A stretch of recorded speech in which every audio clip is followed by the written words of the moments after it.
Dear students, today I am going to start with the chapter number 13, that's your surface area and volumes. And in this case, I am going to discuss with the topic today's topic is that's your cylinder. Okay, today we will discuss what is a cylinder, what is your right circular cylinder.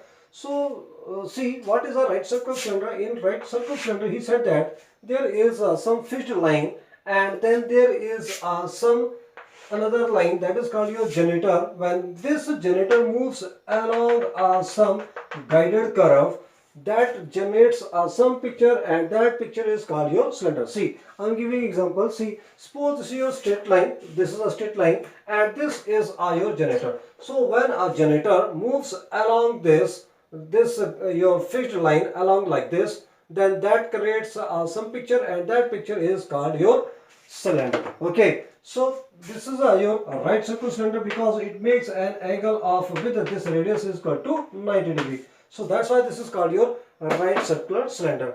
I am giving you one more example. See, this is your coin. This is your coin. See, this is a coin. So this is in the shape of the circle. So that's why its circumference is equal to naturally 2 pi r. Okay, I am keeping another coin on this coin. See, this is a second coin, and I am keeping here. Now, see, there is some height.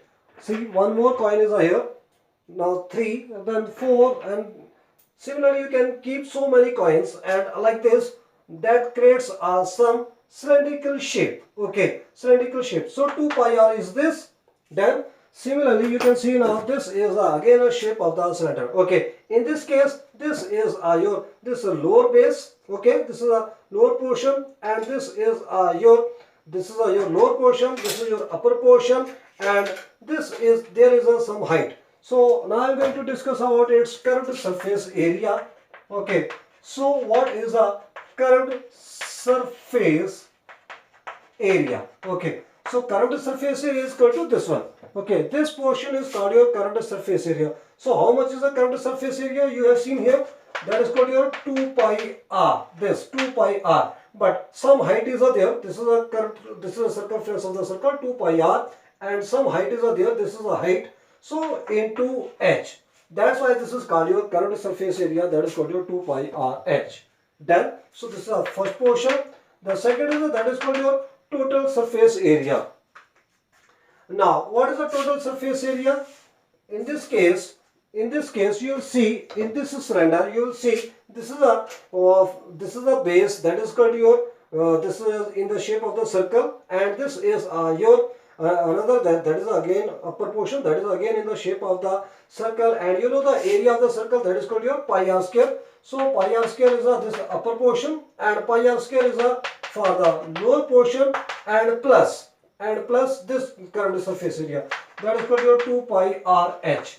Then so pi r square, that is called your 2 pi r square plus of 2 pi r h. Okay, 2 pi r h is for this one, this and this height and this curved surface area.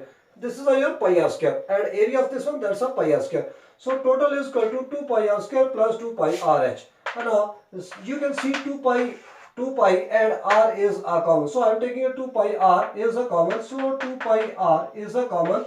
In this case, r is a from here and h is a left from here. So ultimately you can see the total surface area. The formula for the total surface area is equal to 2 pi r into r plus h. So today I am going to use these two formulas. This is the for curved surface area, and this is the for the total surface area of the cylinder. Okay, so this is the first of all basic of the this topic, that is your right circular cylinder. Then